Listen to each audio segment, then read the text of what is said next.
Kung sakaling dumating ang panahon na maging presidente ng Pilipinas si Sara Duterte, isa sa mga tanong na umiikot sa isip ng maraming Pilipino ay ito. Gaganti ba siya sa mga kalaban niya sa politika? Sa kasaysayan ng politika sa Pilipinas, hindi na bago ang mga banggaan ng mga makapangyarihang pamilya at leader. Kapag nagkaroon ng hidwaan, madalas itong nauuwi sa mga investigasyon, pagbabago sa mga posisyon sa gobyerno at pagbaligtad ng mga pulisiya. Kaya kung sakaling mangyari ang ganitong senaryo, may ilang posibleng hakbang na maaaring makita ng publiko. Una, maaaring magsimula ito sa mga investigasyon laban sa mga dating kalaban o kritiko.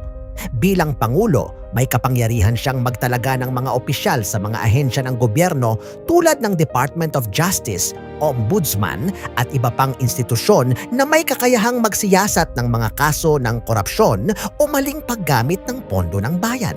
Kapag binuksan ang mga ganitong investigasyon, posibleng muling mabuhay ang mga lumang isyu na matagal nang nakatago o hindi nabibigyan ng pansin.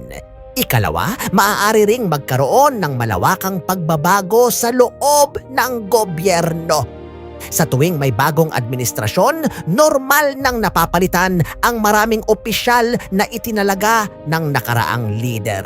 Kung sakaling may matinding hidwaan sa pagitan ng kampo ni Sara Duterte at ng kampo ni Ferdinand Marcos Jr., posibleng makita ang pag-alis o pagpapalit sa mga opisyal na itinuturing na malapit sa kabilang panig. Sa ganitong paraan, masisiguro ng bagong administrasyon na ang mga taong nasa loob ng gobyerno ay loyal sa kanyang direksyon at pamumuno. Ikatlo, maaari ring gamitin ang kapangyarihan ng Kongreso upang magsagawa ng mga pagdinig o investigasyon na may kinalaman sa mga isyu ng nakaraang administrasyon. Sa Pilipinas, madalas ginagamit ang congressional hearings upang ilantad ang mga aligasyon ng katiwalian o abuso sa kapangyarihan.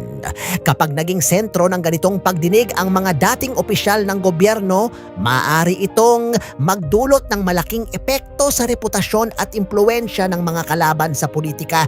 Bukod dito, posibleng baliktarin o baguhin ang ilang mahahalagang pulisya ng nakaraang administrasyon. Karaniwan na sa bagong lider ang pagrepaso sa mga proyekto, programa at kasunduan na ginawa ng kanyang nauna sa pwesto. Kapag nakita niyang hindi ito tugma sa kanyang agenda o sa interes ng kanyang administrasyon, maaari niya itong ihinto, baguhin o tuluyang palitan. Gayunpaman, mahalagang tandaan na ang kapangyarihan ng Pangulo ay may limitasyon. May mga institusyon tulad ng Korte Suprema, Kongreso at maging ang opinyon ng publiko na maaaring pumigil o magbalanse sa anumang hakbang ng administrasyon. Sa isang demokrasya, hindi sapat ang kapangyarihan ng isang leader lamang upang ganap na maisakatuparan ang anumang personal o politikal na layunin. Sa huli, ang tunay na tanong ay hindi lamang kung gaganti ba ang isang leader kapag siya ay naluklok sa kapangyarihan. Mas mahalagang tanungin kung gagamitin ba niya ang kanyang posisyon upang palalimin ang hidwaan sa politika o kung pipiliin niyang gamitin ito upang pag-isahin ang bansa. Dahil sa dulo ng lahat, ang pinakamalaking laban sa politika ay hindi laban ng mga politiko sa isa't isa, kundi laban para sa kapakanan ng buong sambayanang Pilipino